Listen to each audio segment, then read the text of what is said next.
Welcome back to the Pro Sports Podcasters on YouTube. My name is Contender Level, and today I want to talk about how to win at Sorare NBA on a budget.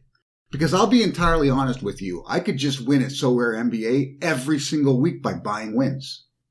It's honestly not as hard as it may sound. There are a number of situations that pop up every single game week where specific players are either being rested, are injured, or ill, and it thrusts secondary role players or even reserve players into starting or backup positions where they're going to exceed their expected point values by a massive amount. And you can just pick up those players every single game week and practically guarantee yourself a victory, some kind of a prize at the end of it. But is that winning? Is it really? Because what you're doing then is you're purchasing players that normally you wouldn't really want on a roster. And you're probably paying a premium for them because everyone realizes, oh, they're going to be starting this week. I should probably adjust my pricing. The auctions get higher. The manager's prices get higher. But if you're willing to, you can go ahead and buy them, thrust them into your lineup, and go for that additional bonus that they're going to provide and get that win. Win something at the end of the game week. And I said win like 6 times there. But is it winning? Because you're spending on players you don't really want. And you're paying a premium. And after those couple of weeks have gone by that they actually provided you a significant bonus, they now go down in value. And if you want to sell them off at that point, you may take a loss. Or you could keep them on your roster, right? You could let them sit on your roster and wait for a similar situation to come about so you can use them again. And that's not a bad idea. But if this is how you're winning, then what's happening is every single week you're buying another player you don't really care that much about that you can thrust into your lineup and try and give yourself that bonus to get that victory. And you're just paying more and more and more. And sure, you're winning some cards back. But are they good enough to justify what you're spending on cards that no one really gives a damn about unless they're in these specific situations? I don't consider it winning. For me, that's not winning. But for you, it may be. But for those of you who are playing on a budget and they don't want to keep spending money every single week, then you're going to do what I'm doing, which is you're going to be, number one, selective about which players you purchase in the beginning. I purchased 11 cards in the beginning. I was very specific about which players I wanted. I didn't get the exact player I wanted in certain situations, but I got a group of players available to me that all fit the same sort of criteria for what I was after, which was boom or bust players that could go off at any given date, maybe have certain days where they're not even a factor, but give me an opportunity to win against people who do purchase every single week. Only my outlay was in the beginning and none thereafter. But I've gone from like 11 players in my roster to something like 23. Now this is because 1, I've won a bunch of times. And 2, I don't really compete at champion level tournaments. Now this is key if you want to play on a budget. This is really key. The champion level tournaments that have that free MVP player, they cost so much more to compete at. Because number one, if you want a good MVP, that's a significant outlay. There are actual MVPs that cost more than my whole initial budget. If you want to play someone like a Giannis, then you're paying big money. Jokic or a Doncic, same thing, right?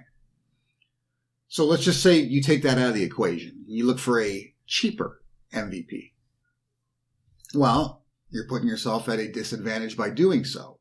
But then on top of that, you still have 120 points, which is 10 points more than an entire contender roster to spend on only 4 players. So again, you're looking at players that are top performers, superstars. They're going to cost more.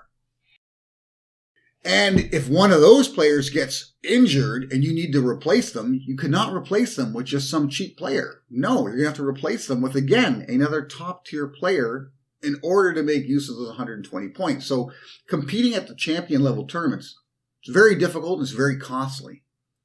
But it's an advantage to someone like myself who wants to play on a budget and is focused on contender level tournaments. Because when I win someone like a Jimmy Butler, which was one of my rewards, or I have someone like a DeJounte Murray on my roster, which really is too expensive to play in contender, it gives me that option to then sell them to not only replace them with a card that fits the contender level, but maybe 2 or 3 cards that fit the contender level. Right? Because the cost of a Jimmy Butler is equal to 2 great cards that you could be very competitive with at contender. 3 if you're looking at some of the more budgeted cards that you think may give you a slight advantage over the next few weeks. So my collection has grown significantly without having to have a significant outlay to do so, whereas people who are buying those specific random players every single week to fit that one specific niche that they have an opportunity, they're just growing and growing and growing their collections, but they're paying so much so to do so that whatever they win back is just cutting into what they've cost, right? Now, if you want to build a massive collection of cards and that's your goal, then that's a great strategy to employ. And again, if you have the budget for it, go ahead. But if you're looking to win on a semi-regular basis, because I win roughly, well, we're in game week what now? I've won almost half the weeks I've competed in. Right? Almost half of them. And that's probably on a 1/5 of the budget of most of the people I'm competing against. Right? So even if they are winning every single week something, I actually come out further ahead than they do because I've spent less money to do so. Is it easy? It's not easy. You have to do a lot of research. You got to pay very close attention. You got to take some serious risks with who you're purchasing. For instance, one of the last players I purchased, and this is maybe a hint. This is a hot take for those of you that follow me. But I sold Jimmy Butler and another one of the players I had, and I added 3 or 4 new players to my roster, but one of the key players I was after, and it took me 3 days to get a decent deal on him, was Pat Connaughton. Because Pat Connaughton is a key piece of the Milwaukee Bucks. Key. He is a starter on that roster. Only he hasn't been doing so because he's been injured for quite some time. Right? He's been out of the roster. And to be honest with you, I've been benefiting while he's been gone because one of the very first cards I purchased was Javon Carter, who had a point value of like 7 or something when I got him, knowing that he was there to fill the space of Pat Connaughton or Chris Middleton, 2 of the key players on the Bucks who've been out since practically the beginning of the season, that he was going to have a starting role until they came back. And I watched him go from 7-point value to almost 30. I've sold him, right? I made money on Javon Carter. See you later, right? Somebody who jumped on the bandwagon, who saw him as an opportunity to get more than what he's worth. One of these guys that buys every week bought him from me. Enjoy. And the reason I chose to sell him is because I know for a fact that Pat Connaughton is on his way back. He's getting really close to returning. Now, he could still be a couple of weeks away, but so be it. I got him now, before anybody really has him on their radar, for as cheap as I could, and he'll be a part of my core unit, sitting there, useless for a while, until he's brought back into the starting rotation. When he is, he's an automatic starter for me. He's an automatic starter. I can almost guarantee you he's going to exceed some of his actual point value in a few games early on. And I'll guarantee you what else will happen is his value will go up, and those guys who buy guys every single week will start buying him. And at some point, he's going to be valuable enough for me to sell. Rinse, repeat. I'll look to the next guy who's come back from injury or has an opportunity to break into a starting lineup for an extended period of time. But I can do this because I'm only focused on contender. So if you want to get into Sorare NBA, if you've been playing, say, the free version, the common version, and you're thinking now is the time to start playing competitively, but you don't want to spend too much money, then that's what you got to do. You got to build an initial roster that is flexible enough for you to field a team out of those particular players for the next month or so. And you got to make it that your focus is contender. Ignore the champion level tournaments unless you want to spend a lot of money up front. Ignore them. And I guarantee you they're going to keep throwing them out, different versions. We had a new version released just this past week, right? We now have the Western Conference Champion Tournament, where it is a champion tournament, but it only allows you to have Western Conference players in it. But it doesn't matter where they're coming from. What matters is that there's an MVP plus 120 points, which means it requires top-tier players to play it.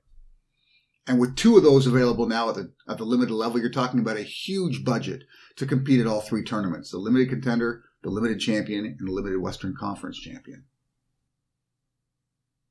So you're going to be tempted. You're going to want to get in on that. I tried playing champion a couple of weeks too. I thought, oh, this will be fun. They've released limited champion. I'll just throw some of my guys in there and realize very quickly I got to spend a lot more money if I want to be competitive there. It's not worth it. I'm better off picking the absolute best players I have, the best combination of players I have, and putting them in contender and not splitting them between multiple tournaments. Because what you want to do is you want to win every week as often as you can at least one tournament.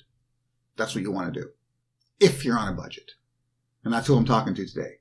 People playing Sorare NBA on a budget. And if you haven't signed up yet, you know a little bit about NBA or an NBA fan, you want to have a lot of fun playing this sort of dynasty NBA fantasy. You can do it for absolutely free by using the link below. Absolutely free.